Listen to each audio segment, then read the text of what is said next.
Good morning students, I am Rajendra Chhipa from Pragya academy Gangapur city. आज हम पढ़ेंगे कंफॉर्मेशन एनालिसिस ऑफ प्रोपेन। आपने इथेन का पढ़ा तो इसका भी इथेन की तरह ही है। तो प्रोपेन के मेनली टू कंफॉर्मेशंस होते हैं। पहला तो होता है एक्लिप्स्ड और कंफॉर्मेशन, और दूसरा होता है स्टेगर्ड कंफॉर्मेशन। ये तो दो मेन है। बाकी इनफाइनाइट कंफॉर्मेशन कौन से बनेंगे? स्क्यू। कौन से बनेंगे? स्क्यू कंफॉर्मेशन बनेंगे। तो यहाँ पर देखें एक्लिप्स की, देखें प्रोपेन का। तो प्रोपेन में क्या होता है भाई? ये प्रोपेन होता है आपका CH3 CH2 CH3। आप ये आगे वाला कार्बन ले लो, ये पीछे वाला ले लो, या ये आगे वाला ले लो, ये पीछे वाला ले लो। हम ये वाला लेते हैं, ठीक है ना भाई। तो यहाँ पर देखें हम एक कार्बन से, इस वाले कार्बन से फ्रंट वाले कार्बन से जुड़ रहा है, एक CH3 जुड़ रहा है और 2 हाइड्रोजन एटम जुड़ रहे हैं। तो हमने जोड़ दिया CH3 और ये 2 हाइड्रोजन एटम जोड़। क्लियर? अब हम यहाँ देखें तो पहले एक्लिप्स फॉर्म बना लें। एक्लिप्स फॉर्म का मतलब क्या है कि यहाँ जो डिहेड्रल एंगल होगा वो कितने डिग्री का होगा? 0 डिग्री का होगा। तो यहाँ थीटा इक्वल टू हो गया 0 डिग्री, और ये हो गया आपका कौन सा फॉर्म? एक्लिप्स्ड फॉर्म या एक्लिप्स्ड कंफॉर्मेशन हो गया। क्लियर? अब यहां पर आप इसको घुमा रहे हैं 60 डिग्री पर। तो 60 डिग्री पर जब घुमाएंगे क्लॉकवाइज, तो यहां जो बनेगा वो क्या बनेगा? देखो, ये फ्रंट कार्बन तो जैसा जैसा CH3H और H, और बैक कार्बन ये यहाँ पे आ जाएगा H H और H, ये बैक कार्बन आ गया। क्लियर है? तो यहाँ थीटा कितना डिग्री हो गया? 60 डिग्री हो गया इन दोनों के बिटवीन। और यहाँ ये कंफॉर्मेशन कहलाएगा स्टेगर्ड कंफॉर्मेशन। वही इथेन की तरह है, बस इथेन में यहाँ हाइड्रोजन था, यहाँ CH3 आ रहा था, इतना फर्क पड़ेगा। फिर हम यहाँ बात करें, इसको फर्दर 60 पे घुमाएंगे तो ये यूं आ जाएगा, और ये यूं आते इक्लिप्स बनेगा ना भाई। तो 60 पे और घुमाया तो कितना हो गया? 120 हो गया। फिर इसको और घुमाएंगे 120 के बाद 60 पर, मतलब 180 हो गया। तो ये ऐसे कैसे आ जाएगा? तो ये 180 पर आएगा। फिर इसको फर्दर घुमाएंगे 60 पर, तो ये वापस यहाँ आ जाएगा, और वापस यहाँ आ जाएगा। कितना हो गया? 240 हो गया। और फिर यहाँ पर 300 पर भी ये आएगा, और फिर ये 360 पर वापस ये आएगा। क्लियर है? तो ये तो हो गई क्लिप्स और स्टेगर्ड कंफॉर्मेशन। इनके बिटवीन, इन दोनों के बिटवीन इनफाइनाइट कंफॉर्मेशन बनते हैं, जिन्हें हम कहते हैं स्क्यू कंफॉर्मेशन। और स्क्यू कंफॉर्मेशन में क्या होता है? बस वही जो एंगल है वो 0 से 60 डिग्री के बिटवीन होता है। ऐसे ये H, ये H और ये H। क्लियर? यहाँ जो थीटा है वो थीटा 60 डिग्री से कम है और 0 डिग्री से ज्यादा है। क्लियर? मतलब theta is in between 60 and 0 degree. Clear? तो ये कहलाते हैं आपके कौन से कंफॉर्मेशन? Skew conformation. कौन से कहलाते हैं? Skew conformation. अब हमारे पास बात वही आती है स्टेबिलिटी की कि कौन मोर स्टेबल है और कौन लेस स्टेबल है। एनर्जी की बात आती। तो एनर्जी जो सबसे ज्यादा होगी वो किसकी होगी? तो यहाँ पर देखो एक एल्की ग्रुप है और एक H है, और यहाँ पर एक H है। तो यहाँ पर जो स्टेबिलिटी का फैक्टर है वो 2 फैक्टर पर डिपेंड कर रहा है। एक तो HH रिपल्शन, एक RH रिपल्शन, जिसे हमने कह दिया था वान डेर वाल्स रिपल्शन, और इसे हमने कहा था टॉर्सियोनल स्ट्रेन। तो आप इक्लिप्स फॉर्म में देखें, इक्लिप्स फॉर्म में क्या है? इक्लिप्स फॉर्म में आप देखेंगे तो ये CH3 है फ्रंट कार्बन पर, ये वाला, और ये H है, ये इक्लिप्स फॉर्म है, और ये स्टेगर्ड फॉर्म है। तो इक्लिप्स फॉर्म में डिस्टेंस क्या है? मिनिमम है, और जब डिस्टेंस मिनिमम है तो इनके बिटवीन रिपल्शन मैक्सिमम होगा। फिर यहाँ हाइड्रोजन के बिटवीन भी डिस्टेंस मिनिमम है, तो यहाँ पर भी रिपल्शन मैक्सिमम होगा, और जब रिपल्शन मैक्सिमम होगा तो यहाँ एनर्जी भी मैक्सिमम होगी। तो एनर्जी सबसे ज्यादा किसकी होती है? एक्लिप्स्ड की। और फिर बात करें स्टेगर्ड की, तो स्टेगर्ड में ये CH3 है आगे वाला और ये H है, तो स्टेगर्ड में ऐसे हो गया ना भाई, डिस्टेंस मैक्सिमम हो गई, क्लियर। और जब इस CH3 और H के बिटवीन डिस्टेंस मैक्सिमम हो गई तो यहाँ रिपल्शन जो होगा वो मिनिमम होगा, और रिपल्शन जब मिनिमम होगा तो एनर्जी भी क्या होगी, मिनिमम होगी। तो यहाँ स्टेगर्ड जो कंफर्मेशन है उसकी एनर्जी मिनिमम होगी। और बचा स्क्यू में आप जानते हैं कि इन दोनों के बिटवीन जो डिस्टेंस है CH3 और H के बिटवीन वो इक्लिप्स से ज्यादा है लेकिन स्टेगर्ड से कम है। तो रिपल्शन इक्लिप्स से तो कम होगा लेकिन स्टेगर्ड से ज्यादा होगा, तो एनर्जी इक्लिप्स से तो कम होगी लेकिन स्टेगर्ड से ज्यादा होगी। तो इन दोनों के बिटवीन होगी ना एनर्जी भाई, क्लियर। और जब एनर्जी कंसेप्ट ये है तो स्टेबिलिटी का कंसेप्ट क्या होगा, stability you know that stability always inversely proportional to the energy, और यहाँ इस एनर्जी के क्या है, वो इनवर्सली प्रोपोर्शनल है। तो इसका मतलब स्टेबिलिटी सबसे ज्यादा किसकी होगी, स्टेगर्ड की होगी, उससे कम स्क्यू की होगी, और सबसे कम एक्लिप्स की होगी। किसकी होगी, एक्लिप्स की। Any confusion? ये है स्टेबिलिटी का कंसेप्ट। कोई दिक्कत है तो आप बताइए। एनर्जी, इसका डायग्राम भी वैसे बनेगा जैसा कि किसमें बना था, एथेन में बनाया था। कौन सा वाला, वो ग्राफ जो बनाया था ना एथेन का, सेम एज इट इज बनेगा। आपने ऐसे यहाँ पे ले लिया पोटेंशियल एनर्जी और यहाँ पर ले लिया आपने एंगल ऑफ रोटेशन, और एंगल ऑफ रोटेशन में जैसे यहाँ पे मैंने ले लूँ 0 डिग्री, 60 डिग्री, 120 डिग्री और 180 डिग्री। तो 0 डिग्री में कौन सा था, इक्लिप्स था। इक्लिप्स की एनर्जी हाईएस्ट है, तो अपन ने यहाँ पर एक एवरेज एनर्जी लगा दी, जो मिनिमम एनर्जी जो किसकी होगी, स्टेगर्ड की। तो 0 डिग्री पर आप देखें यहाँ पर ये आ गया आपका इक्लिप्स P, फिर 60 डिग्री पे क्या आएगा आपका स्टेगर्ड Q, फिर 120 डिग्री पे क्या आएगा आपका इक्लिप्स R, और फिर 180 पर क्या आएगा आपका स्टेगर्ड, और 180 पर स्टेगर्ड आएगा तो S। क्लियर? अब आप इसका ग्राफ बना लीजिए। तो ये आएगा आपका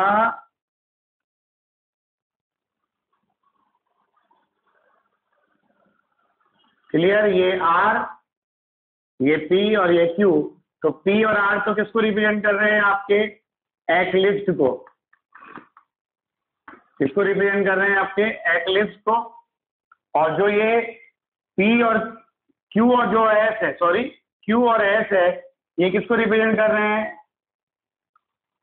स्टेगर्ड को। किसको रिप्रेजेंट कर रहे हैं भाई, स्टेगर्ड को रिप्रेजेंट कर रहे हैं। तो आप यहाँ देखिएगा ये स्टेगर्ड है और ये इक्लिप्स है, क्लियर। और इन दोनों के बिटवीन जो यहाँ से लेके यहाँ तक आ रहा है, इनके बिटवीन जो आ रहा है इक्लिप्स और स्टेगर्ड के बिटवीन, यहाँ से लेके यहाँ तक और यहाँ से लेके यहाँ तक जो आ रहा है, वो सारे के सारे कहलाते हैं स्क्यू। क्या कहलाते हैं वो सारे के सारे, स्क्यू। ये है प्रोपेन का कन्फॉर्मेशनल एनालिसिस। एनी कंफ्यूजन, कोई दिक्कत? तो देखिएगा अब हम पढ़ते हैं conformational analysis of butane. Butane का ये फॉर्मूला होता है, ठीक है। तो ब्यूटेन के मेनली 4 कन्फॉर्मेशंस होते हैं। पहले का नाम है फुली एक्लिप्स्ड, एक बनता है गॉस, दूसरा और तीसरा बनता है पार्शियली एक्लिप्स्ड, और चौथा बनता है एंटी स्टेगर्ड। आप देखिए कैसे बनाते हैं। हमने न्यूमैन फॉर्मूला बनाना है इसका, किस वाले पर, मिड वाले बॉन्ड पर, कार्बन कार्बन बॉन्ड पर। तो ये वाला बॉन्ड ले लिया 2-3 वाला, और 2-3 वाला जब बॉन्ड लेंगे तो देखो ये 2 और ये 3, तो 2 वाला फ्रंट पर है, तो फ्रंट वाले से क्या जुड़ रहा है, तो एक तो जुड़ रहा है CH3 और 2 जुड़ रहे हैं आपके H और H, और बैक वाले से भी क्या जुड़ रहा है, एक CH3 और 2 H। तो ये हो गया बैक वाले पर 2 एक CH3 और 2 H, क्लियर। अब यहाँ हम जो डिहेड्रल एंगल देखेंगे इन दोनों CH3 के बिटवीन देखेंगे, थीटा बराबर कितना डिग्री है, 0 डिग्री। मतलब यहाँ CH3 को CH3 ढक रहा है, मतलब बड़े ग्रुप को बड़ा ग्रुप कंप्लीटली ओवरलैप कर रहा है, इस तरह से ढक रहा है। और जब ये ढक रहा है तो ये कहलाएगा फुली इक्लिप्स, कंप्लीटली इक्लिप्स हो गया ना, ये क्लियर है। तो ये वाली फॉर्म कहलाएगी आपके थीटा इक्वल टू 0 डिग्री, और इसे कहते हैं अपन फुली एक्लिप्स्ड, क्योंकि इसमें H को ढक रहा है, H को ढक रहा है और CH3 को ढक रहा है। ओके, फिर यहाँ पे हमने इसको घुमाया कितने डिग्री पर, 60 डिग्री पर क्लॉकवाइज डायरेक्शन में। तो आगे वाले कार्बन को तो कांस्टेंट रखा, क्या करा मैंने, आगे वाले कार्बन को कांस्टेंट रखा और पीछे वाले को घुमाया, ये यूं घुमा दिया, तो ये यहाँ पर CH3 और H और H, तो यहाँ जो थीटा आया वो कितना डिग्री आया, 60 डिग्री आया। अब देखिए गॉस और स्टेगर्ड में क्या डिफरेंस है। गॉस और स्टेगर्ड में जनरली जो सेम ग्रुप्स होते हैं वो एक दूसरे से 180 पर होते हैं। अभी देखो एथेन पढ़ा था और प्रोपेन पढ़ा था, वहां तो 60 पे ही आ गया था, लेकिन यहाँ दो सेम ग्रुप 180 पर नहीं है ना, 60 पर है। और जब 60 वाला तो ये कहलाता है गॉस, ये कहलाएगा गॉस। क्लियर? कब? जब इनके बिटवीन थीटा कितना है, 60 डिग्री का हो। फिर यहाँ पर इसको वापस फर्दर घुमाया एक बार 60 डिग्री पर, और जब 60 डिग्री पर फर्दर घुमाएंगे तो ये फ्रंट वाला तो जैसा जैसे रखना था, CH3H और H। अब इसको घुमाया यहाँ, तो CH3 यहाँ आएगा, ये H यहाँ जाएगा और ये H यहाँ जाएगा। तो देखो यहाँ तो आ गया CH3, यहाँ आ गया H और यहाँ पे आ गया H। अब देखो, अब बड़े ग्रुप को छोटा ग्रुप, बल्कि ग्रुप है CH3, तो बल्कि ग्रुप को छोटा ग्रुप क्या कर रहा है, ढक रहा है, ऐसे ढक रहा है। क्लियर है? तो क्या कंप्लीटली इसको ढक पाएगा? नहीं ढक पाएगा, और नहीं ढक पाएगा तो कहेंगे पार्शियली इक्लिप्स्ड। क्या कहेंगे? Partially eclipsed. तो यहाँ थीटा इक्वल टू हो गया 120 डिग्री, और ये कहलाता है आपके पार्शियली एक्लिप्स्ड। और इसको फर्दर रोटेट किया 60 डिग्री पर, और जब इसको 60 डिग्री पर रोटेट करेंगे फर्दर, तो यहाँ CH3, यहाँ H, यहाँ H, इसको घुमाया तो ये यहाँ आ जाएगा, CH3H यहाँ पहुंच जाएगा। तो ये CH3 यहाँ आया और ये H इधर और ये H इधर, तो इन दोनों CH3 के बिटवीन कितने डिग्री का एंगल हो गया? यहाँ एंगल हो गया 180 डिग्री का। कितने का हो गया? 180 डिग्री का।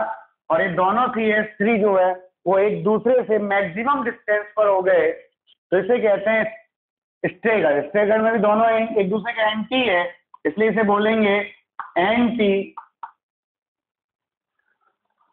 स्टेगर्ड। क्या बोलेंगे? Anti staggered. तो ब्यूटेन के ये टोटल 4 कन्फॉर्मेशन होते हैं। कौन कौन से? फुली इक्लिप्स जिसमें थीटा 0 डिग्री है, एक गॉस जिसमें थीटा 60 डिग्री है, एक पार्शियली इक्लिप्स जहाँ थीटा 120 डिग्री है, और एक एंटी स्टेगर्ड जहाँ थीटा 180 डिग्री है। Any confusion?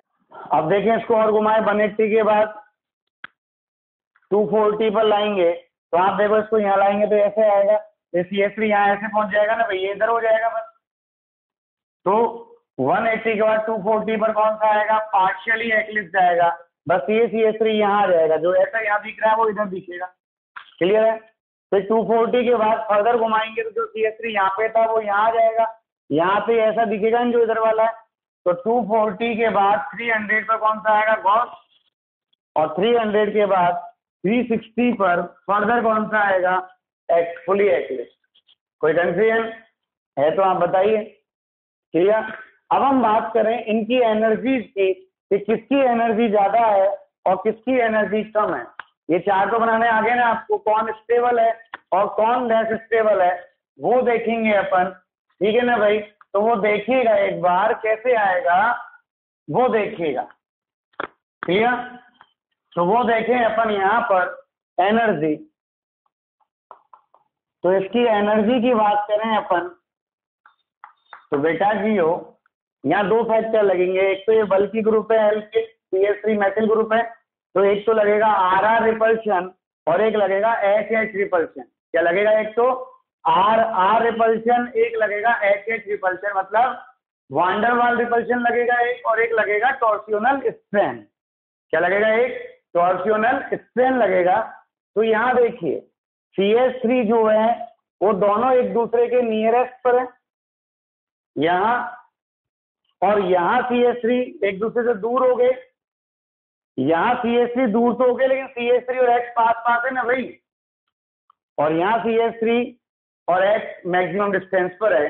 तो सबसे ज्यादा रिपल्शन तो इसमें होगा क्योंकि यहाँ पर CH3 सबसे पास है, और जब सबसे ज्यादा रिपल्शन इसमें होगा तो फुली एक्लिप्स की एनर्जी जो होगी वो सबसे ज्यादा होगी, और सबसे ज्यादा होगी तो फुली एक्लिप्स जो हो गया, फुली एक्लिप्स्ड की जो एनर्जी है वो मैक्सिमम हो गई।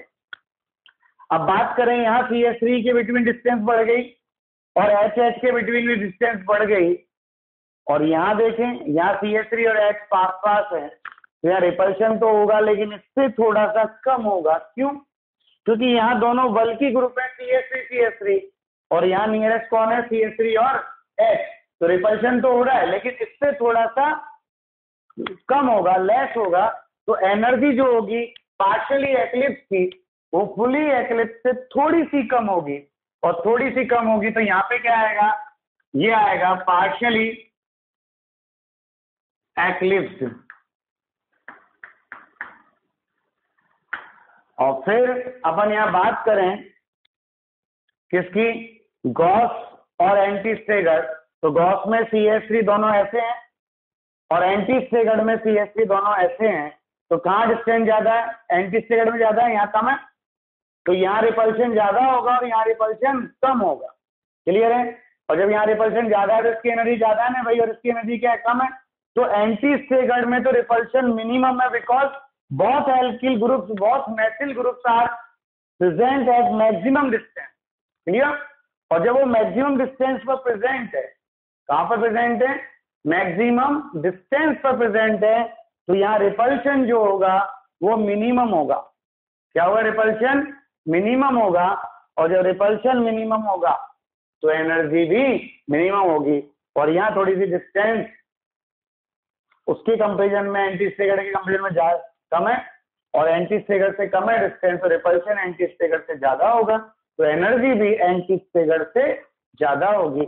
तो यहाँ जो गॉस है, गॉस की एनर्जी एंटी स्टेगर से ज्यादा है, तो ये आ गया एंटी स्टेगर। तो सबसे कम एनर्जी जो है वो एंटी स्टेगर की होगी। तो यदि मैं स्टेबिलिटी की बात करूं, किसकी बात करूं? मैं स्टेबिलिटी की बात करूं, तो स्टेबिलिटी जो मैक्सिमम होगी वो किसकी होगी? जिसकी एनर्जी कम है, और एनर्जी कम किसकी है? एंटी स्टेगर्ड की है। तो सबसे ज्यादा एनर्जी किसकी हो गई? Anti staggered. फिर किसकी होगी स्टेबिलिटी? गॉस। और फिर किसकी होगी स्टेबिलिटी? पार्शियली एक्लिप्स्ड। और सबसे कम जो स्टेबिलिटी होगी वो होगी किसकी? फुली एक्लिप्स्ड की। किसकी होगी भाई?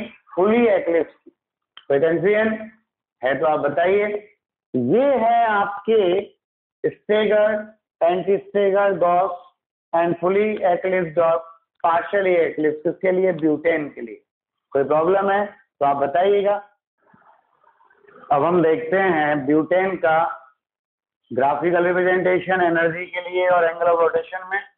तो यहाँ देखें, अपन ने अभी देखा था कि एनर्जी जो होती है वो एंटी स्टेगर्ड की एनर्जी सबसे कम होती है, उससे ज्यादा गॉस की होती है, उससे ज्यादा पार्शियली एक्लिप्स की होती है, सबसे ज्यादा फुली एक्लिप्स की होती है। और ये तो आप माइंड में सेट कर लीजिए कि सारे कन्फॉर्मेशन एक दूसरे में बहुत रैपिडली इंटरचेंज होते हैं, जिसके कारण इन्हें ना तो फिजिकल और ना ही केमिकल किसी भी मेथड के द्वारा सेपरेट नहीं किया जा सकता। क्लियर है? फिर यहाँ पे अपन देखें एंटी स्टेगर्ड मिलता है 180 डिग्री पर, गॉस मिलता है 60 और 300 डिग्री पर, पार्शियली एक्लिप्स मिलता है 120 और 240 डिग्री पर, और फुली एक्लिप्स मिलता है 0 और 360 पर। क्लियर?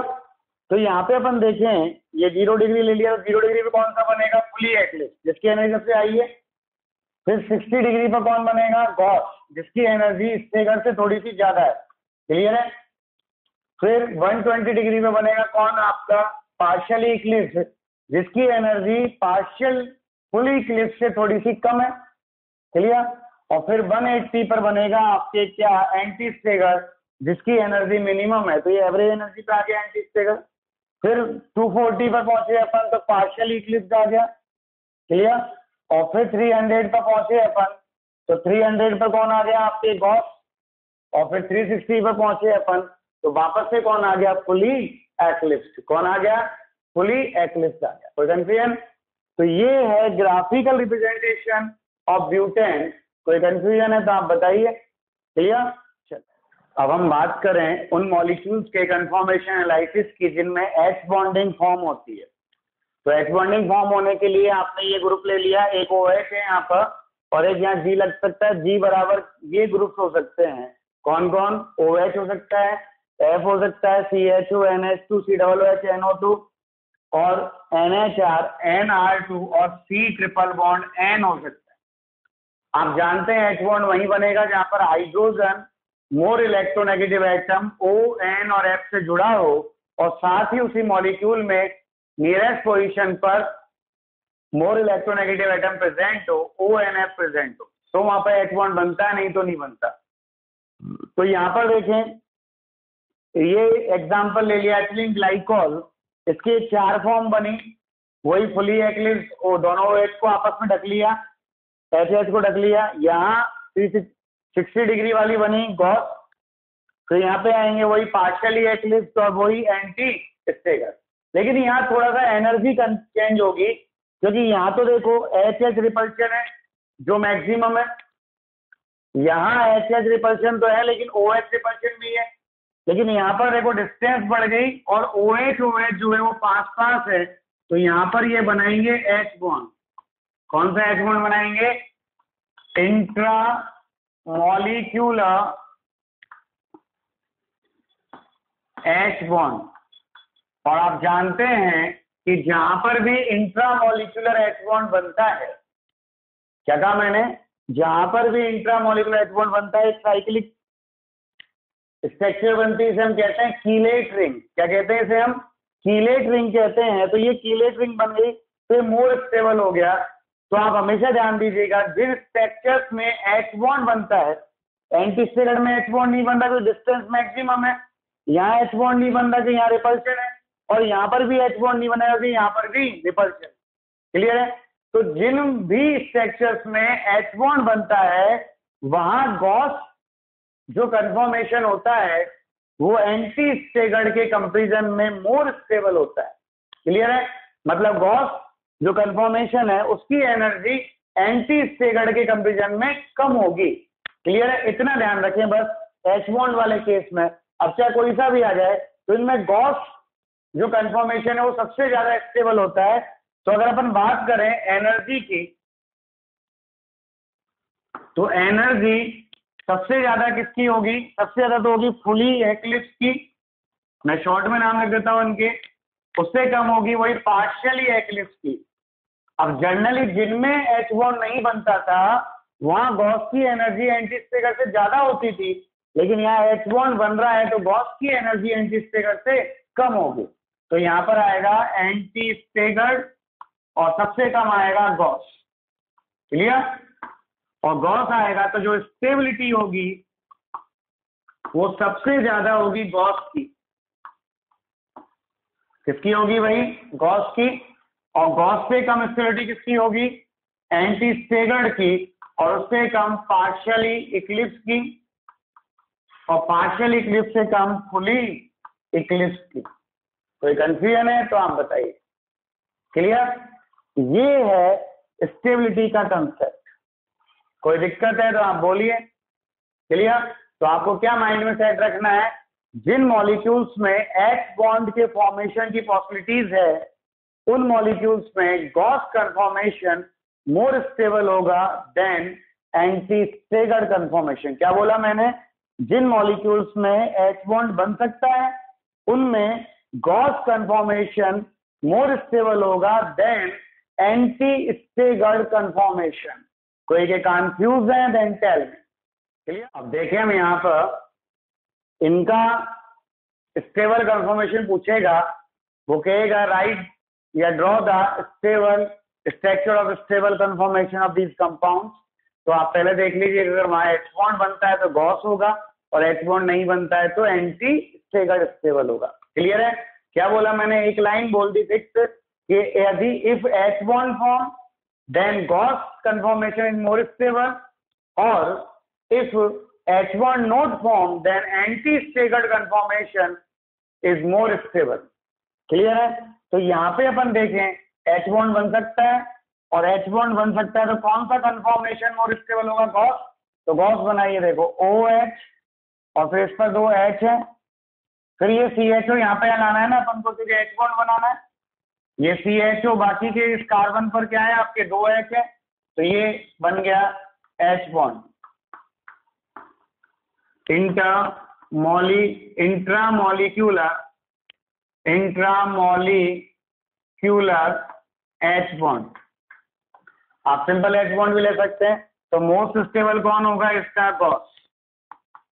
क्या है ये इसका? Most stable. बाकी तो आप बना ही लेंगे, और बनाने का तरीका क्या? पहले इन दोनों को सेम 0 पर रख दो, फिर घुमाते जाओ 60 पे, अपने आप चारों फॉर्म आती जाएंगी। जो क्लियर है?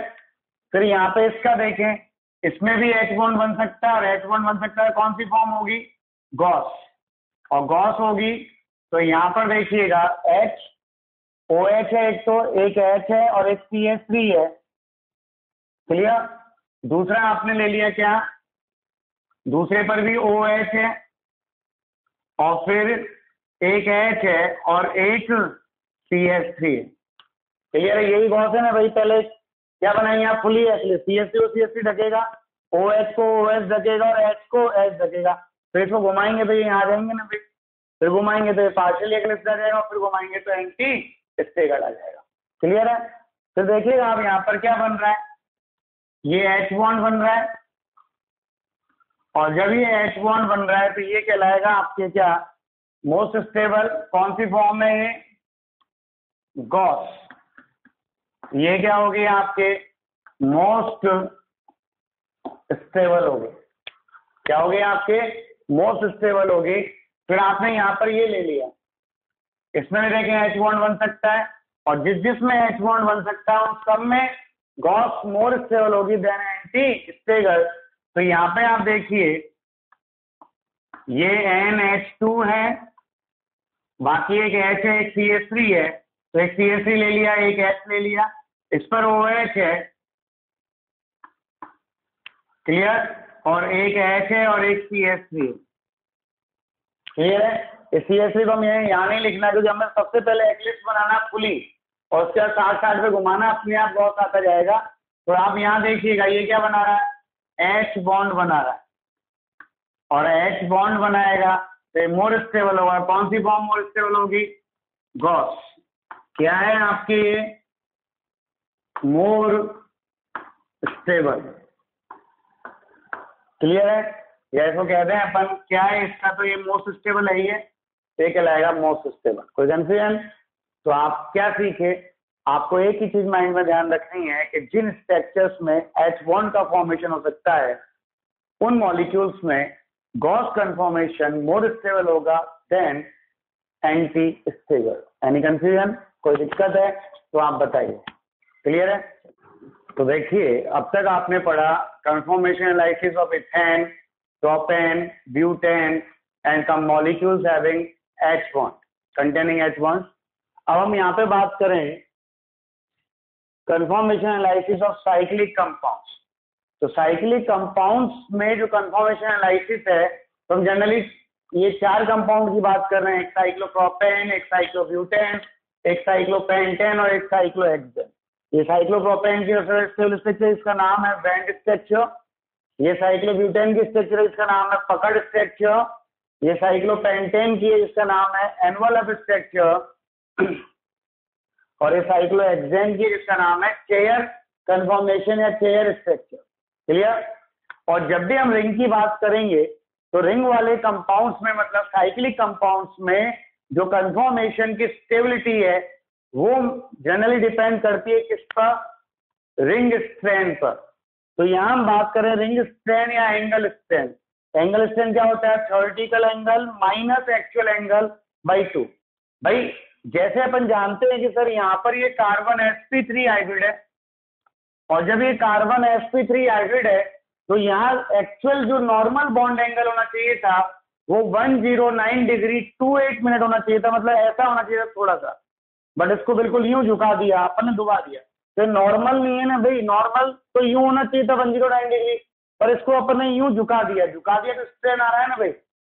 भाई आपका हाथ है, हाथ नॉर्मल है तो कोई दिक्कत नहीं है, इस नॉर्मल हाथ को पकड़ के घुमा दें या मोड़ दें तो स्ट्रेन आएगा ना भाई।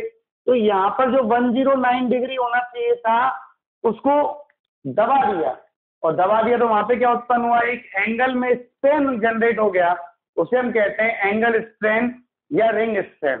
तो यहाँ एंगल स्ट्रेन मैक्सिमम होगा क्योंकि 109 से कितना आ गया, डायरेक्ट 60 डिग्री पर आ गया। यहाँ एंगल स्ट्रेन इसके कंपेरिजन में थोड़ा सा कम होगा क्योंकि 90 डिग्री है, और यहाँ एंगल स्ट्रेन बहुत कम होगा क्योंकि अप्रोक्सीमेटली इक्वल है, 108 और 109 डिग्री 28 मिनट। क्लियर है। और ये तो परफेक्टली है ही है आपका जो होना चाहिए था थ्योरेटिकल एंगल। तो यहाँ कोई रिंग स्ट्रेन नहीं होती साइक्लोहेक्सेन में। तो यहाँ सबसे ज्यादा जो रिंग स्ट्रेन है वो किसमें पाई जाएगी? साइक्लोप्रोपेन में। क्लियर। उससे कम रिंग स्ट्रेन किसमें है? साइक्लोब्यूटेन में। उससे कम किसमें है?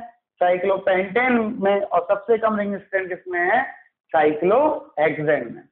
अब हम बात करें स्टेबिलिटी की, तो सबसे ज्यादा स्टेबिलिटी किसकी होगी? फिर जिसमें रिंग स्ट्रेन की वैल्यू सबसे कम होगी। तो सबसे कम रिंग स्ट्रेन किसमें है? आपके साइक्लोहेक्सेन में। तो स्टेबिलिटी सबसे ज्यादा साइक्लोहेक्सेन की होगी। और सबसे ज्यादा रिंग स्ट्रेन किसकी है? साइक्लोप्रोपेन की। तो स्टेबिलिटी सबसे कम जो होगी वो साइक्लोप्रोपेन की होगी। किसकी होगी? वो साइक्लोप्रोपेन की होगी। Any confusion? तो सबसे ज्यादा स्टेबिलिटी होती है साइक्लोहेक्सेन की, फिर साइक्लोपेंटेन की, साइक्लोब्यूटेन की, और सबसे कम जो स्टेबिलिटी होगी वो साइक्लोप्रोपेन की होगी। क्यों? क्योंकि साइक्लोप्रोपेन में रिंग स्ट्रेन या एंगल स्ट्रेन मैक्सिमम होता है। क्लियर है? कोई कंफ्यूजन है तो आप बताइए। क्लियर। अब हम बात करते हैं कन्फॉर्मेशन एनालिसिस ऑफ साइक्लोहेक्सेन। किसकी बात करते हैं? Conformation analysis of cyclohexane. Generally cyclohexane के 4 कन्फॉर्मेशन पाए जाते हैं। पहला है बोट, दूसरा चेयर, तीसरा हाफ चेयर, और चौथा जो है वो है ट्विस्ट बोट। इनमें से हमें 2 मेन कन्फॉर्मेशन पढ़ने हैं जिसका नाम है chair and boat conformation. Clear है। तो जनरली साइक्लोहेक्सेन के जो हमें देने हैं वो 2 कन्फॉर्मेशन देने होते तो 4 हैं, चेयर, हाफ चेयर, बोट और ट्विस्ट बोट। ठीक है ना भाई। लेकिन यहाँ पे हमें कौन कौन से पढ़ने हैं? चेयर और बोट। तो हम सबसे पहले बात करें कि यहाँ पर मेन 2 कन्फॉर्मेशन हो गए, चेयर कन्फॉर्मेशन और दूसरा है आपके बोट कन्फॉर्मेशन।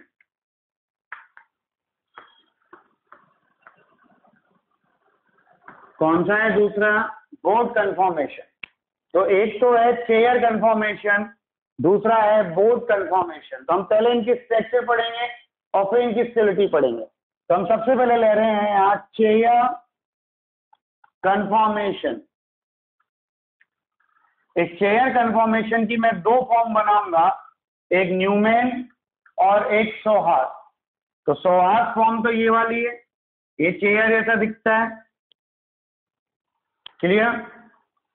ये चेयर फॉर्म हो गई। अब इसमें 2 हाइड्रोजन बाकी है भाई, 2 बैलेंस तो पूरी है कार्बन की, बची क्या? 2 हाइड्रोजन। इन 2 हाइड्रोजन में से एक हाइड्रोजन तो एक्सीएल होता है। एक्सीएल हमेशा या तो ऊपर जाता है या नीचे जाता है। तो अगर इसका ऊपर है तो इसके 2 बगल वाले हैं उनका नीचे होगा, इसका नीचे तो इसके बगल वाले का ऊपर होगा, और इनका ऊपर है तो इसके बगल वाले का नीचे होगा। क्लियर। ये है एक्सीएल। कौन सा है? एक्सियल हाइड्रोजन है H A H A H A H A H A H A, इन्हें हम कहते हैं एक्सियल हाइड्रोजन। क्लियर है भाई? इक्वाटोरियल क्या होगा? जैसे ये एक्सियल है तो ये इक्वाटोरियल है। क्लियर है ना भाई? क्या कहा मैंने? ये एक्सियल है तो इक्वाटोरियल है, और ये एक्सियल है तो इसका इक्वाटोरियल की तरह इधर जाएगा। तो यहाँ पर देखिए ये इक्वाटोरियल है तो इसका इक्वाटोरियल इधर है, इसका उधर है तो इसका इधर है। विपरीत होंगे ना भाई, एक दूसरे के एंटी होंगे। इसका इधर है तो इसका इधर है, H इक्वाटोरियल, और इसका इधर है तो इसका इधर है, H इक्वाटोरियल, इसका इधर होगा। तो जो इक्वाटोरियल हाइड्रोजन है उनकी भी डायरेक्शन एक दूसरे के अपोजिट होगी। A for axial, E for equatorial, ये कहलाती है चेयर फॉर्म। तो आपको क्या करना है? ये चेयर फॉर्म तो बनानी आ ही गई। ये एक्सियल है, एक्सियल ऊपर और नीचे होगी, और दो नियरेस्ट कार्बन की एक्सियल एक दूसरे के अपोजिट होती है। इसकी ऊपर है तो इसकी दोनों नीचे होंगी, इनकी नीचे है तो इसके दोनों वालों के ऊपर है, और इसकी ऊपर है तो इसकी नीचे है। ऐसे इक्वाटोरियल भी अपोजिट होगी, ये यूं जा रही है तो ये यूं जाएगी, ये यूं जा रही है तो फिर ये यूं जाएगी, और ये यूं जा रही है तो ये यूं जाएगी, और ये यूं जा रही है तो ये यूं जाएगी, और ये यूं है तो ये यूं जाएगी। जा रही है ना भाई? अब इसका हम बनाए न्यूमैन। न्यूमैन बनाने के लिए यहाँ पर हमें दो फ्रंट कार्बन दिख रहे हैं। आप इन कार्बनों की नंबरिंग कर दीजिए। मैंने मान लो यहाँ से नंबरिंग की 1 2 3 4 5 6, ये 6 कार्बन हो गए। और मैं जब इसको यूं देख रहा हूँ, मेरी साइड से देख रहा हूँ, तो मुझे 2 और 6 फ्रंट में दिखाई दे रहे हैं ना भाई। तो पहले में तो 2 दिखाई दे रहा है, मुझे क्या दिखाई दे रहा है? 2 फ्रंट में, और जो फ्रंट में होता है वो सेंटर पे होता है। इधर 6 दिखाई दे रहा है फ्रंट में, तो ये 6 हो गया फ्रंट में। 2 के पीछे कौन है? 3 है, तो ये 3rd नंबर कार्बन हो गया। और 6 के पीछे कौन है? 5 है, ये 5 नंबर कार्बन हो गया। क्लियर है? अब यहाँ पे हम देखें 2 और 6 को कौन जोड़ रहा है? 1 नंबर, और 2 और 6 को 1 नंबर नीचे जोड़ रहा है। तो आप यहाँ देखिए 2 और 6 को जोड़ दिया 1 नंबर कार्बन ने नीचे की ओर, ये 1 नंबर हो गया। और 2 पर बाकी क्या है? 2 हाइड्रोजन और है, तो ये 2 हाइड्रोजन और जोड़ दिए अपन ने यहाँ पर। तो ये तो आप जानते हैं 120 डिग्री का एंगल बनाएंगे, न्यूमैन बना रहे हैं तो। क्लियर है? 6 पर भी 2 हाइड्रोजन है ये, तो इनको भी अपने जोड़ दिया 6 पर, ऐसे H और H। अब आप देखिए 2 और 6 के बाद, 2 के बाद कौन है? 3 और 5। क्लियर? 3 और 5 कैसे जोड़ रहे हैं? 4 से, वो भी ऊपर, और 3 और 5 4 से जोड़ रहे हैं, वो भी ऊपर। तो यहाँ पर ये ऊपर है, मतलब स्टेगर्ड फॉर्म आ गई ना भाई, दोनों अपोजिट हो गए ना एक्सियल, तो स्टेगर्ड है तो ये 4 हो गया। इससे 120 डिग्री का एंगल बनाते हुए 3 के 2 हाइड्रोजन हो गए, और ऐसे 5 के 2 हाइड्रोजन हो गए। क्लियर? ये हो गया आपके कौन सा फॉर्म? Newman form. किसका? चेयर कन्फॉर्मेशन का। अब 1 नंबर पर देखो, 1 नंबर पर एक हाइड्रोजन इधर है और एक हाइड्रोजन इधर है, और 4 नंबर पर एक H इधर है और एक H इधर। क्लियर? ये है Newman form of chair conformation, और ये है सौहार्द, और ये कौन सी है आपके? Newman conformation, Newman form. Clear है? तो आप इसको देखें चेयर की फॉर्म को। तो सबसे पहले मैं चेयर की बात कर लूं आपसे। तो चेयर कन्फॉर्मेशन में क्या हो रहा है कि यहाँ जो बॉन्ड एंगल है वो 109 डिग्री 28 मिनट का है। कितने का है? 109 डिग्री 28 मिनट का, परफेक्ट। तो यहाँ पर कोई रिंग स्ट्रेन है ही नहीं, ना चेयर फॉर्म में ना बोर्ड फॉर्म में। तो साइक्लोहेक्सेन में रिंग स्ट्रेन तो पाई नहीं जाती, पहली चीज। और रिंग स्ट्रेन नहीं है तो ये इसकी स्टेबिलिटी रिंग स्ट्रेन पर डिपेंड नहीं कर रही, स्टेबिलिटी डिपेंड करेगी किस पर? टॉर्सियोनल स्ट्रेन पर, H रिपल्शन पर। तो यहाँ देखिए सारे हाइड्रोजन स्टेगर्ड फॉर्म में है।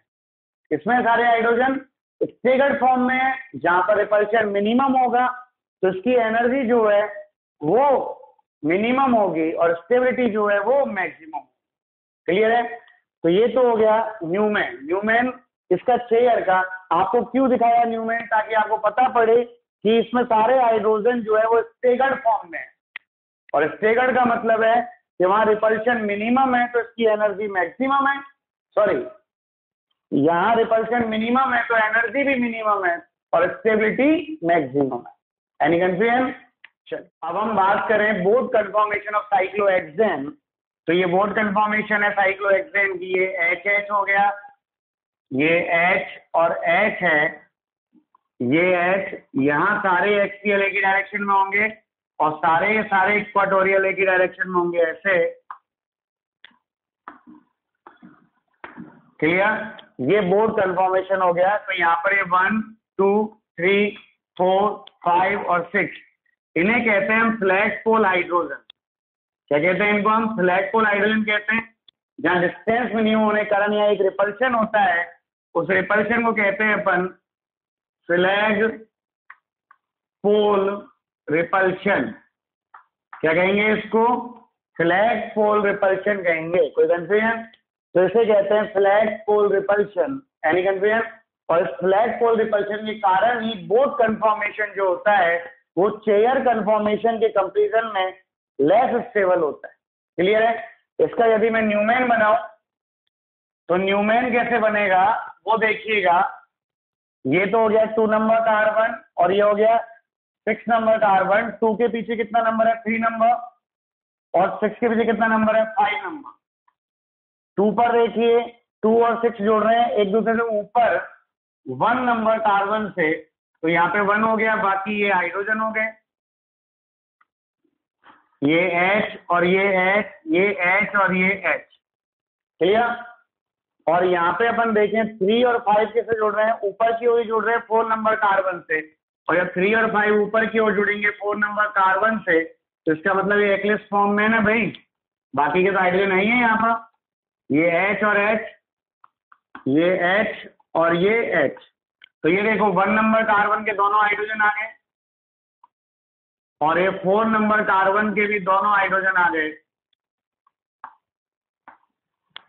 तो ये दोनों हाइड्रोजन एक दूसरे से क्या है? बहुत पास है, और पास है तो यहाँ एक रिपल्शन होगा जिसे कहते हैं अपन फ्लैग पोल रिपल्शन। क्या कहेंगे इसको? फ्लैग पोल रिपल्शन कहेंगे। और इस फ्लैग पोल रिपल्शन के कारण ही बोथ कन्फॉर्मेशन चेयर कन्फॉर्मेशन के कंपैरिजन में लेस स्टेबल होता है। क्लियर है? तो आप दूसरा कंटेंट वो देख लें। एक तो फ्लैग पोल हो गया, तो हमने क्या कहा कि यहाँ सी क्या कहा कि जो बोथ कन्फॉर्मेशन होता है उसमें सारे हाइड्रोजन जो होते हैं वो एक्लिप्स फॉर्म में होते हैं। किसमें होते हैं सारे हाइड्रोजन? एक्लिप्स फॉर्म में होते हैं। तो यहाँ रिपल्शन मैक्सिमम होता है, उस रिपल्शन का हमने नाम दिया फ्लैग पोल रिपल्शन। तो एक्लिप्स में होने के कारण सबसे ज्यादा पास होंगे, तो उसे हम कहते हैं फ्लैग पोल रिपल्शन। और उस फ्लैग पोल रिपल्शन के कारण ही बोथ कन्फॉर्मेशन जो होता है वो चेयर कन्फॉर्मेशन के कंपैरिजन में लेस स्टेबल होता है। क्या होता है? वो चेयर कन्फॉर्मेशन कंपैरिजन में लेस स्टेबल होता है। तो स्टेबिलिटी किसकी ज्यादा होती है? चेयर कन्फॉर्मेशन की देन बोथ कन्फॉर्मेशन। क्लियर? कोई प्रॉब्लम है तो बताइए। ये तो है साइक्लोहेक्सेन का चेयर और बोथ कन्फॉर्मेशन। अब हम डायग्राम बनाएंगे तो हम हाफ चेयर और ट्विस्ट बोथ को भी यूज करेंगे। क्लियर है? कोई प्रॉब्लम? तो बोथ कन्फॉर्मेशन लेस स्टेबल क्यों होता है? क्योंकि यहाँ पर बोथ कन्फॉर्मेशन में सारे के सारे हाइड्रोजन एक्लिप्स फॉर्म में होते हैं, जिससे हाइड्रोजन के बिटवीन डिस्टेंस मिनिमम होती है और रिपल्शन मैक्सिमम होता है। So both conformation is less stable then chair conformation. Clear? अब आप देखिएगा, हमने साइक्लोहेक्सेन की चारों फॉर्म ले ली। ये डायग्राम बनाने के लिए कौन कौन सी फॉर्म होती है? हाफ चेयर जो ऐसी होती है, बोथ ऐसी होती है, ट्विस्ट बोथ, और चेयर ऐसी होती है। यहाँ जो सबसे ज्यादा स्टेबिलिटी होगी वो चेयर की होगी, और सबसे कम जो स्टेबिलिटी होगी वो हाफ चेयर की होगी। क्लियर है? फिर स्टेबिलिटी में सबसे ज्यादा चेयर, फिर ट्विस्ट बोथ, फिर बोथ, और एनर्जी में सबसे ज्यादा हाफ चेयर, फिर बोथ, फिर ट्विस्ट बोथ, और सबसे कम एनर्जी चेयर की। तो यहाँ देखें अपन पोटेंशियल एनर्जी ले लिया, इधर एंगुलर रोटेशन ले लिया, यहाँ सबसे कम एनर्जी मिलेगी चेयर की। क्लियर? चेयर के बाद आता है आपके हाफ चेयर, तो उसके ऊपर आ गया आपके हाफ चेयर, सबसे ज्यादा एनर्जी होगी। फिर अपन आए आगे, तो आपके आया क्या, ट्विस्ट बोट, और फिर आएगा बोट, फिर ट्विस्ट बोट, फिर हाफ चेयर और फिर चेयर। क्लियर? ये आपको डायग्राम याद रखना है किसके लिए, साइक्लोहेक्सेन के लिए। कोई कंफ्यूजन है तो आप बताइए। तो साइक्लोहेक्सेन में सबसे ज्यादा एनर्जी किसकी होती है, हाफ चेयर की, उससे कम बोट की, उससे कम ट्विस्ट बोट की, और सबसे कम चेयर की। तो स्टेबिलिटी इसका उल्टा होगी, स्टेबिलिटी सबसे ज्यादा किसकी होगी, चेयर की, उससे कम किसकी होगी, ट्विस्ट बोट की, उससे कम किसकी होगी, बोट की, और सबसे कम किसकी होगी, हाफ चेयर की। कोई कंफ्यूजन है तो आप बताइएगा, कोई प्रॉब्लम है तो आप बताइए। क्लियर? ये था साइक्लोहेक्सेन का कंफॉर्मेशनल एनालिसिस। कोई प्रॉब्लम आए तो आप बोलिए, ठीक है ना भाई, कोई दिक्कत है तो आप बताइए।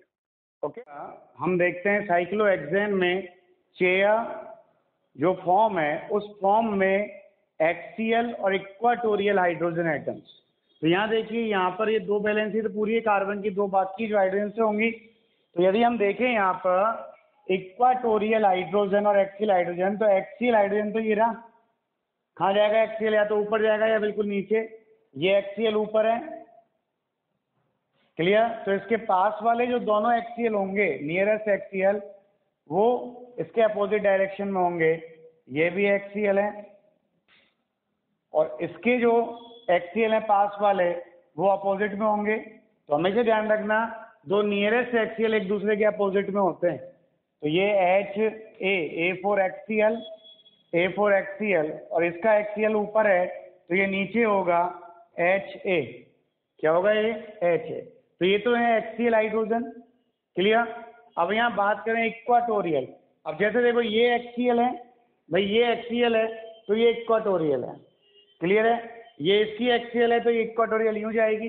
तो इसकी एक्सियल यूं ऊपर है तो इक्वाटोरियल नीचे आएगा इधर, HE।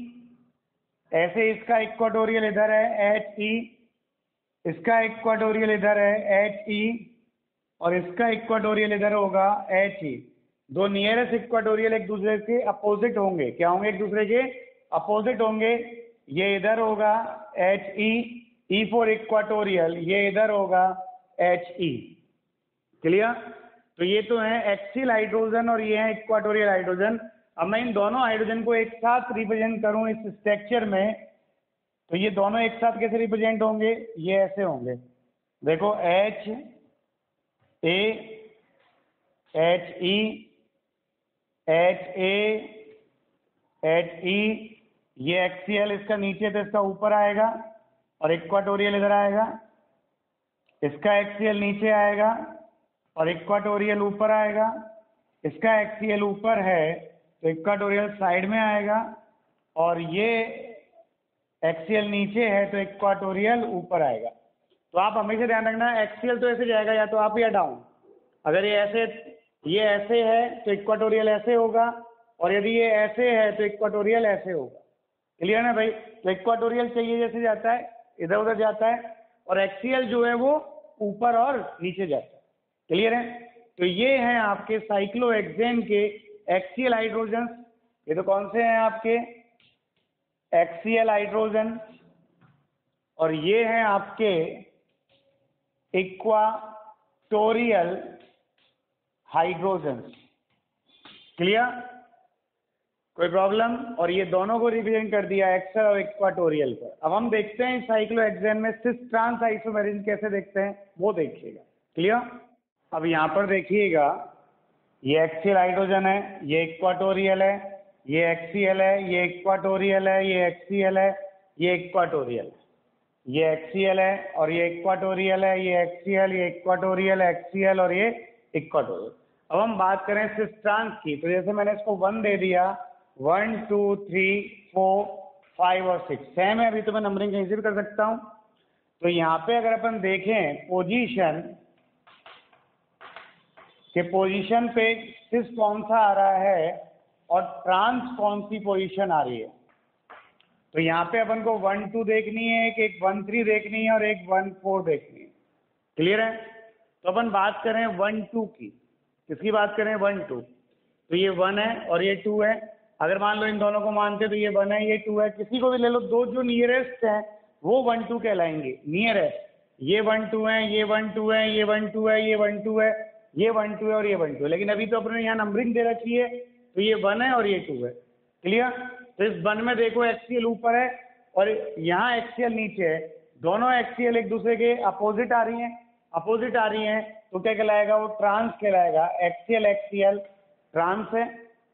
इक्वाटोरियल देखें, इसकी इक्वाटोरियल यूं जा रही है और इसकी इक्वाटोरियल यूं जा रही है। क्लियर है भाई? तो ऊपर एक तो यूं जा रही है नीचे और एक ऊपर की ओर जा रही है, तो इक्वाटोरियल इक्वाटोरियल भी क्या है आपके, ट्रांस है। आप कैसे समझ रहे हैं इसको, देखो ये मान लो एक रिंग है, तो इसकी एक्सियल यूं है तो इक्वाटोरियल यूं है, इसकी एक्सियल यूं है तो इक्वाटोरियल यूं है। तो देखो ये इक्वाटोरियल ये वाली तो ऐसे है और ये इक्वाटोरियल जो है वो ऐसे है, तो एक तो यूं जा रही है और एक यूं जा रही है, दोनों कहाँ जा रहे हैं, एक दूसरे से मैक्सिमम डिस्टेंस पर जा रहे हैं, तो कहलाएगा ट्रांस। अब हम बात करें इसकी एक्सियल और इसकी इक्वाटोरियल, ये यूं है रिंग मान लो और ये रिंग यूं मान ली, तो इसकी एक्सियल ऊपर है ना, इसकी एक्सियल ऊपर है, इक्वाटोरियल नीचे है, इसकी एक्सियल नीचे और इक्वाटोरियल ऊपर है, तो एक्सियल भी ऊपर और इक्वाटोरियल भी ऊपर। भाई इसकी एक्सियल तो ये रही ना भाई, इक्वाटोरियल नीचे है, और इस वाले कार्बन की एक्सियल नीचे तो इक्वाटोरियल ऊपर है, तो एक्सियल और इक्वाटोरियल दोनों एक ही डायरेक्शन में जा रहे हैं ना, ऊपर की ओर दोनों ही। और जब दोनों ऊपर की ओर जा रहे हैं तो क्या कहलाएगा, एक सिस कहलाएगा। कौन सा, एक एक्सियल और एक इक्वाटोरियल। तो 1 2 पर एक पर तो एक्सियल हो, दूसरे पर इक्वाटोरियल हो, तो कहलाता है आपके सिस। क्लियर है?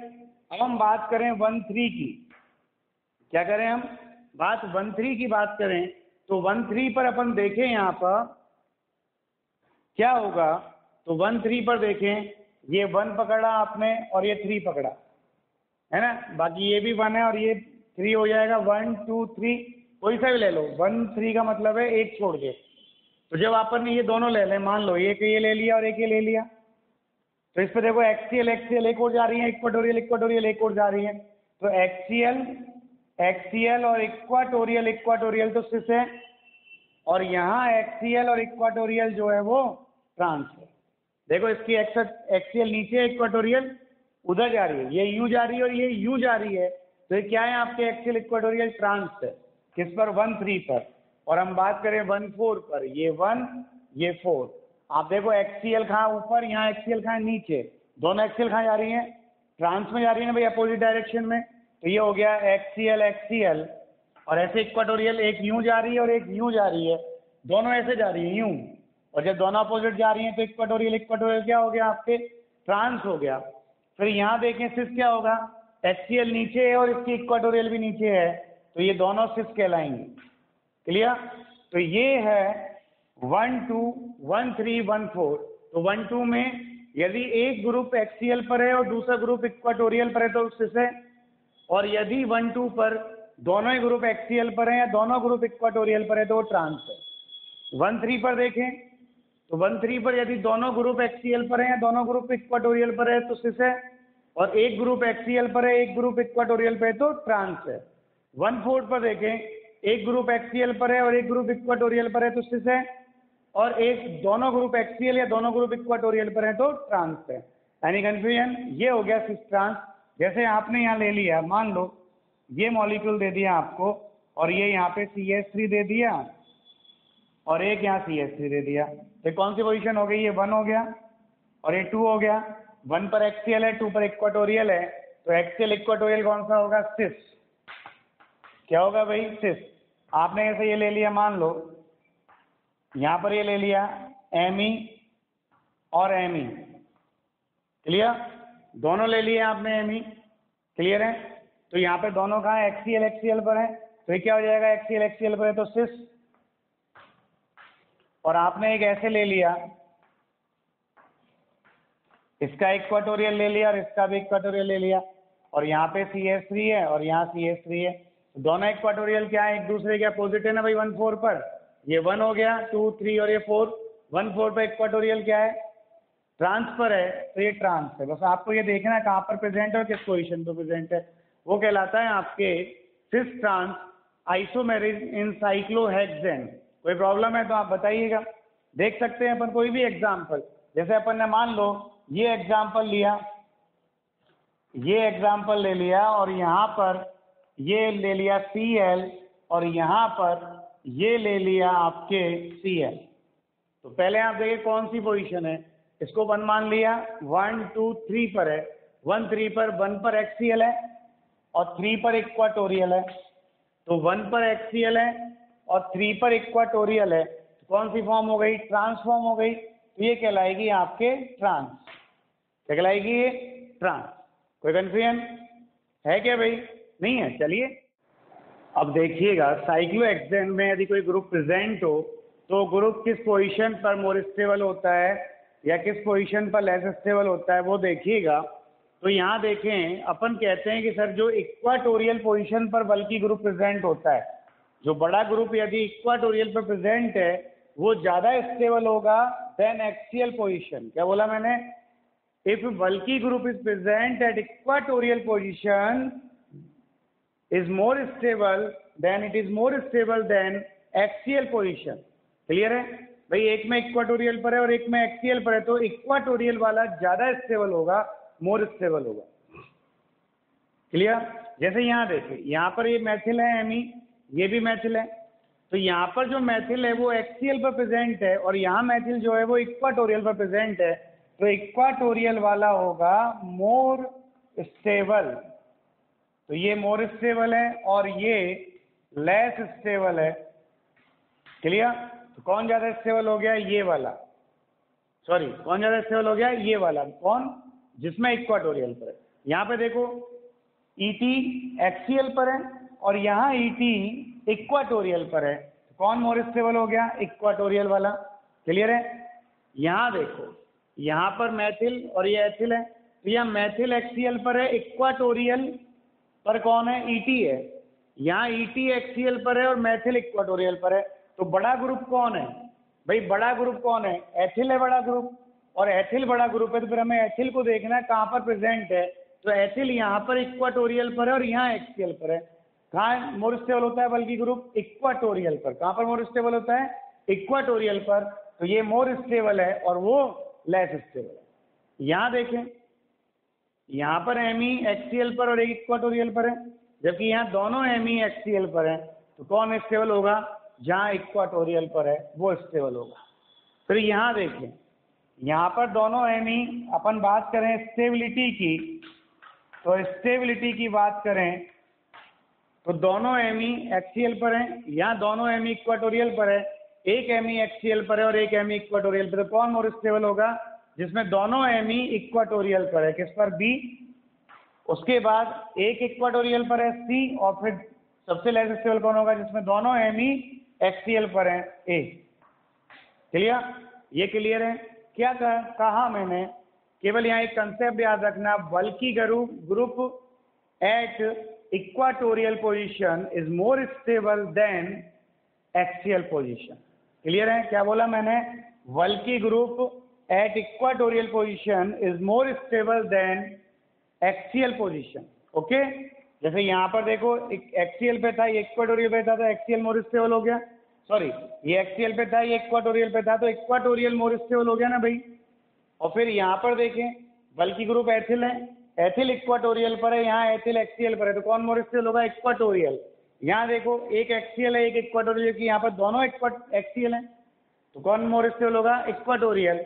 यहाँ देखो दोनों एक्सियल, दोनों इक्वाटोरियल, एक एक्सियल एक इक्वाटोरियल, तो कौन मोर स्टेबल होगा, दोनों इक्वाटोरियल वाला, बहुत इक्वाटोरियल पर है वो मोर स्टेबल होगा।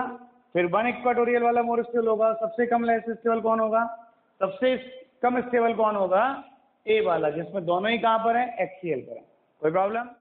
हम अगला टॉपिक पढ़ रहे हैं, एक इंपॉर्टेंट टॉपिक है, flipping of the ring. Cyclohexane की रिंग जो चेयर फॉर्म है उसको फ्लिप करते हैं, फ्लिप का मतलब यूं पलटते हैं या यूं पलटते हैं। क्लियर है? 180 डिग्री के एंगल पर। तो क्या होता है, तो जब रिंग को 180 डिग्री के एंगल पर फ्लिप करते हैं तो जितनी भी एक्सियल पोजीशंस हैं वो इक्वाटोरियल में कन्वर्ट होंगी और जितनी भी इक्वाटोरियल पोजीशंस हैं वो एक्सियल में कन्वर्ट होंगी। क्या कहा मैंने, जब भी मैं साइक्लोहेक्सेन की चेयर फॉर्म को फ्लिपिंग करूंगा, फ्लिपिंग का मतलब मान लो ये चेयर फॉर्म है अब मैं इसको उल्टा कर रहा हूँ ऐसे, क्लियर है। और जब मैं इसको उल्टा कर रहा हूँ, यूँ घुमा रहा हूँ, 180 डिग्री पर घुमा रहा हूँ, तो जो यहाँ एक्सियल थी वो यहाँ के इक्वाटोरियल बन जाएगी। तो मतलब फ्लिप करने से पहले जो ग्रुप एक्सियल पे थे वो फ्लिप करने के बाद सारे ग्रुप इक्वाटोरियल पे आ जाएंगे, और जो इक्वाटोरियल पे थे वो सारे के सारे एक्सियल पे आ जाएंगे। तो फ्लिपिंग दो तरह की है, एक तो यूं और एक यूं, क्लियर। और कितने डिग्री पर होगी? 180 डिग्री पर होगी। जैसे अपन यहाँ देखें, ये अपन ने एक साइक्लोहेक्सेन रिंग ले ली और यहाँ पर ये एमी है, तो देखिए 1 2 3 4 5 और 6, क्लियर। ये ले लिया आपने।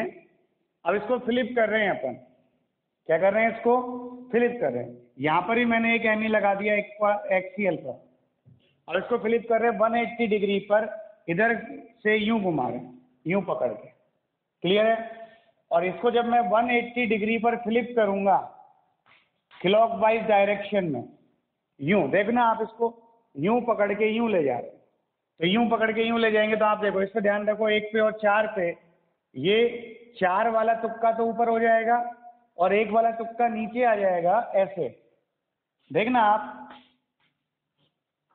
भाई। ये फ्लिप किया आपने, इसको देखो, यहां से उठाया तो ये कहाँ पहुंचेगा? नीचे, और ये कहाँ जाएगा? ऊपर। और ऊपर जाएगा तो 4 नंबर ये पहुंच गया और 1 नंबर ये आ गया। आप घुमा के देखिएगा, ये यूं पकड़ा और यूं गया, एज इट इज आया। बस इसका जो ये एमी था 1 नंबर का, एक्सियल पे था, अभी एक्सियल ये कहाँ पे हो जाएगा? इक्वाटोरियल पर हो जाएगा। और जो 4 नंबर का एमी एक्सियल पे था, ये भी किस पे हो जाएगा? इक्वाटोरियल पर हो जाएगा। तो ये एक्सियल पर लेस स्टेबल था, और जब ये इक्वाटोरियल पर आया तो ये क्या होगा? मोर स्टेबल होगा। क्या होगा? ये मोर स्टेबल होगा। Any confusion? फिर आप देखें यहाँ पर और फ्लिपिंग करें अपन।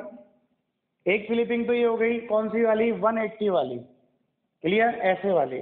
अब एक करेंगे ऐसे वाली, मतलब इस रिंग को, ये एक रिंग है, इसमें यहाँ पर ये एमी लगा हुआ है और एक एमी ये यहाँ पर लगा हुआ है। ये 1 नंबर है, ये 2 नंबर, ये 3 नंबर, ये 4 नंबर, ये 5 और ये 6 नंबर का आ गया। अब इसको हम यूं फ्लिप कर रहे हैं 180 पर, यूं घुमा रहे हैं, क्लियर है। और यूं घुमा रहे हैं तो यूं घुमाने पर देखिएगा आप, ये 1 नीचे पहुंच गया, 2 ऊपर आ गया और 4 ऊपर पहुंच गया, और क्या बना देखो, ये 180 डिग्री पर आपने फ्लिप कैसे करी? ऐसे करी, क्लियर है। और 180 पर फ्लिप करेंगे तो देखो, ये पकड़ा यूं और यूं कर दिया, तो ये तुक्का नीचे आ जाएगा और ये ऊपर चला जाएगा। तो ये कैसा बनेगा?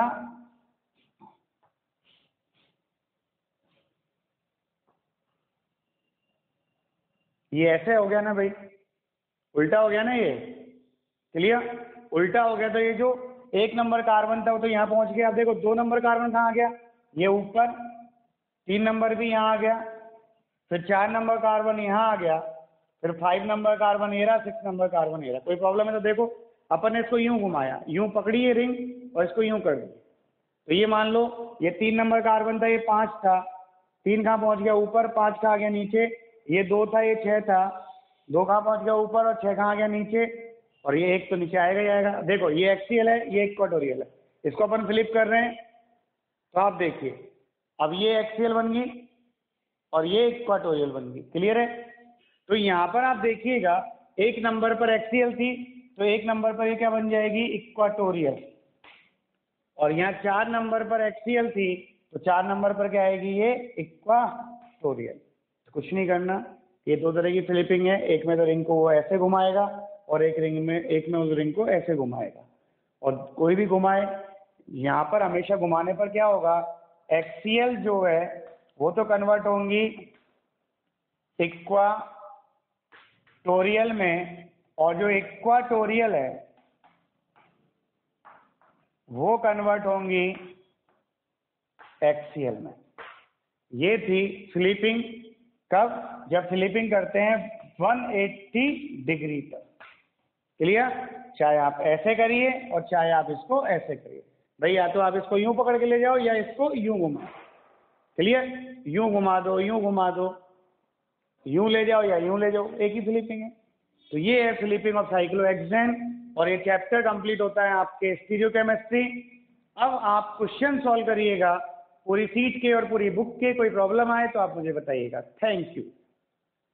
ओके, अभी चैप्टर कंप्लीट है। अब हम क्या करेंगे, एक चैप्टर फिजिकल का पढ़ेंगे और एक चैप्टर ऑर्गेनिक का पढ़ेंगे। आप पढ़ते रहिए, कोई प्रॉब्लम आए तो आप मुझे बताइए।